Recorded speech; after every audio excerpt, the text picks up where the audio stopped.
अच्छा, तो सीधा मुद्दे पर आते हैं। आज के इस तफसीली जायजे में हम 2026 के सऊदी फैमिली विजिट वीज़ा के नए और अपडेट शुदा तरीके को समझने की कोशिश करेंगे।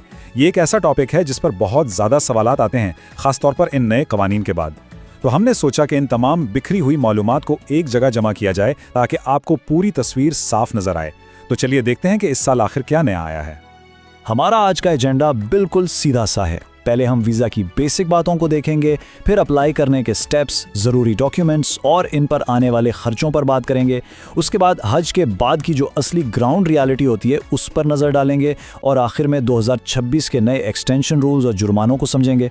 तो शुरुआत करते हैं सेक्शन नंबर 1 से, यानी वीज़ा की बेसिक मालूमात और उसकी बुनियादी शराइत। आइए देखते हैं कि आखिर इस वीज़ा के लिए अप्लाई कौन कर सकता है।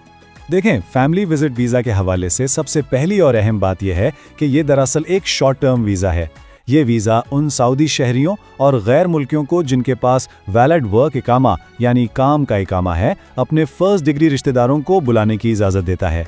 अब फर्स्ट डिग्री का मतलब क्या है? इसमें आपके वालिदैन, बीवी या शौहर और बच्चे शामिल हैं। इसका सीधा सा मतलब ये निकलता है कि आमतौर पर बहन भाइयों को इस कैटेगरी में शामिल नहीं किया जाता, और अगर आप डिपेंडेंट या स्टूडेंट वीज़ा पर हैं तो आप ये वीज़ा अप्लाई नहीं कर सकते। तो बस ये उन लोगों के लिए एक बेहतरीन मौका है जो वहाँ जॉब कर रहे हैं और अपनी फैमिली के साथ थोड़ा वक्त गुजारना चाहते हैं। आगे बढ़ते हैं सेक्शन नंबर 2 की तरफ, अप्लाई करने के मराहिल और इसका डिजिटल रास्ता। आइए देखते हैं कि वीज़ा अप्रूव करवाने का ये प्रैक्टिकल प्रोसेस अब कितना स्मूथ हो चुका है। ये पूरा प्रोसेस अब काफ़ी हद तक डिजिटल और ऑटोमेटेड हो गया है, जो कि बहुत अच्छी बात है। होता कुछ यूँ है कि सबसे पहले स्पॉन्सर यानी जो होस्ट है वो सऊदी वजारत खारजा, जिसे हम MOFA कहते हैं, उनकी वेबसाइट पर ऑनलाइन रिक्वेस्ट जमा करवाता है। फिर आता है दूसरा स्टेप यानी अप्रूवर का, जिसमें आमतौर पर 2 से 5 वर्किंग डेज लगते हैं। अप्रूवल मिलने के बाद तीसरे स्टेप में जो मेहमान है वो इस रेफरेंस नंबर को यूज़ करके ऑनलाइन अप्लाई करता है, अपनी फ़ीस पे करता है और ज़रूरी इंश्योरेंस लेता है। और फिर चौथा और आखिरी स्टेप, मेहमान अपने मुल्क में मौजूद सऊदी एम्बेसी या वीज़ा सेंटर से ये वीज़ा अपने पासपोर्ट पर स्टैम्प करवा लेता है।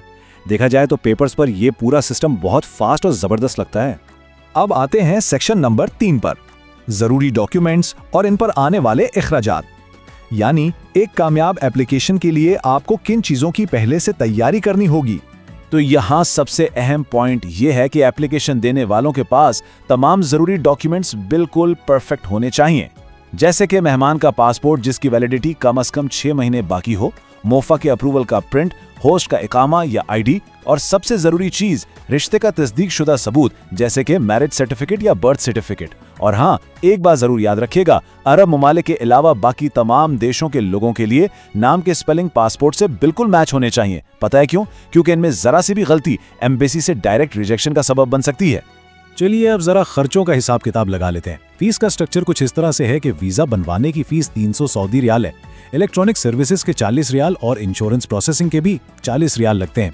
इस सब में जो चीज़ सबसे ज़्यादा ऊपर नीचे होती है वो है मेडिकल इंश्योरेंस। इसकी कीमत आमतौर पर 112 से 375 रियाल या इससे थोड़ी ज़्यादा भी हो सकती है।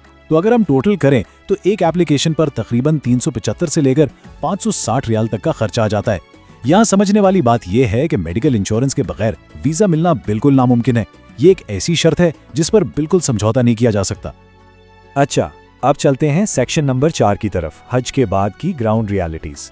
यहाँ से हमारी गुफ्तगू थोड़ी तब्दील होती है, क्योंकि अब तक तो हमने ऑफिशियल और सीधे रास्ते की बात की, लेकिन प्रैक्टिकली ग्राउंड पर, ख़ास तौर पर हज के फ़ौरन बाद, हालात काफ़ी गैर मुतवक्का हो सकते हैं। तो आखिर हज के बाद होता क्या है? ये वो सवाल है जो ऑनलाइन सिस्टम और रियल लाइफ के फ़र्क को बिल्कुल वाज़े कर देता है। होता यह है कि मोफा से डिजिटल सिस्टम के ज़रिए अप्रूवल तो मिल जाती है और सिस्टम में वीज़ा निकल भी आता है, लेकिन एम्बेसी की तरफ से पासपोर्ट पर एक्चुअल स्टैंप लगाने का जो अमल है ना, वो हज सीज़न के बाद बहुत ही अनप्रेडिक्टेबल हो जाता है। इस वक्त एम्बेसी अपने हिसाब से ये फैसला करती है कि फैमिली विजिट वीज़ा आखिर कितने दिन के लिए स्टैंप करना है। सिर्फ 3 दिन? जी हाँ, बिल्कुल सही सुना आपने।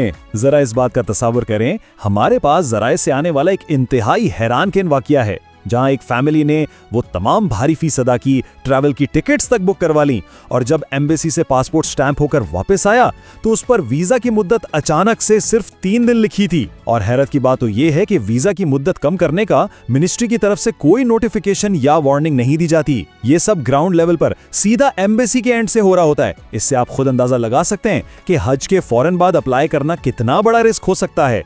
और बिल्कुल इसी वजह से एक्सपर्ट्स की तरफ से दिया गया ये मशवरा बहुत ही कीमती है। उनका कहना है कि मुहर्रम के शुरू होने तक इंतजार करें ताकि वीजा की मुद्दत और किसी भी नई पॉलिसी का साफ तौर पर पता चल सके। इसकी एक बड़ी वजह यह भी है कि हज के फौरन बाद उम्रा का नया सीजन स्टार्ट हो जाता है। एम्बेसी का पूरा फोकस और उनका पूरा स्टाफ उन हजारों उम्रा वीजाज और उस शदीद रश को हैंडल करने में लगा होता है। तो समझदारी इसी में है कि इस रश के खत्म होने का इंतजार किया जाए ताकि आप रिजेक्शन या पैसे जाया होने या फिर ऐसी इंतहाई छोटी मुद्दत की वीजाज की परेशानी से बच सकें। अब आते हैं अपने आखिरी और सबसे अहम हिस्से पर, सेक्शन नंबर 5, 2026 के वीजा एक्सटेंशंस और जुर्मानों के नए रूल्स। यहां हमें अपनी रफ्तार थोड़ी धीमी करनी होगी क्योंकि ये बातें बहुत संजीदा हैं। 2026 में इन चीजों की कानूनी पाबंदियां वाकई बहुत सख्त हो चुकी हैं और ये इस बात को बहुत खूबी से वाज़ेह करता है कि सिस्टम में कितनी बड़ी तब्दीली आई है। जरा फर्क देखें, पुराने वक्तों में जब कोई मेहमान वीज़ा एक्सपायर होने के बाद भी रुका रहता तो ओवरस्टे का सारा नतीजा आमतौर पर उस मेहमान को खुद ही भुगतना पड़ता था। लेकिन 2026 की हकीकत बिल्कुल मुख्तलिफ है। अब स्पॉन्सर यानी जिसने बुलाया है, जो इकामा होल्डर है, कानून के सामने वो पूरी तरह से जवाबदेह है। अगर कोई मेहमान ओवरस्टे करता है तो उसकी इत्तला देना और उस मसले को कानूनी तौर पर हल करना, ये सारी की सारी जिम्मेदारी अब डायरेक्ट स्पॉन्सर पर डाल दी गई है। और अगर कोई स्पॉन्सर इस जिम्मेदारी को वक्त पर पूरा ना करे तो क्या होगा? तो जनाब 50,000 सऊदी रियाल तक का भारी जुर्माना हो सकता है। अथॉरिटीज़ ने बिल्कुल क्लियर मैसेजेस के जरिए ये वाजे कर दिया है कि जो स्पॉन्सर्स अपने मेहमानों के वीज़ाज का ख्याल नहीं रखेंगे और ओवरस्टे के केसेस को फौरन रिपोर्ट नहीं करेंगे, उन्हें ना सिर्फ ये कमरतोड़ जुर्माना अदा करना पड़ेगा बल्कि जेल, मुल्क बदारी यानी डिपोर्टेशन और मुस्तकबिल में ट्रैवल बैन जैसे बहुत ही संगीन नताइज का सामना भी करना पड़ सकता है। ये वाकई कोई छोटी बात नहीं है जिसे आप हल्के में ले सकें। तो चलिए आगे बढ़ते हैं और देखते हैं कि इस मसले का हल क्या है।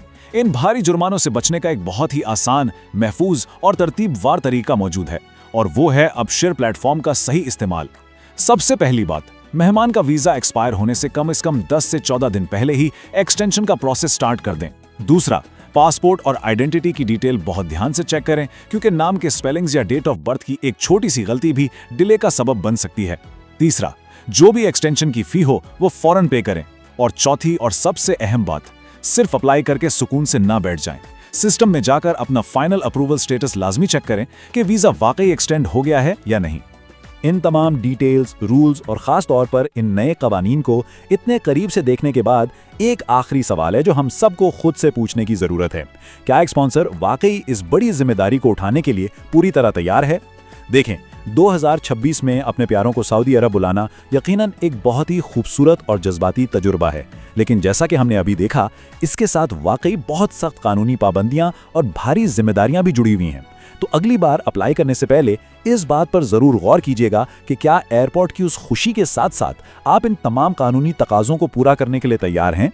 उम्मीद है कि आज की इस गुफ्तगू से इन पेचीदा कवानीन को समझना आपके लिए काफ़ी आसान हो गया होगा।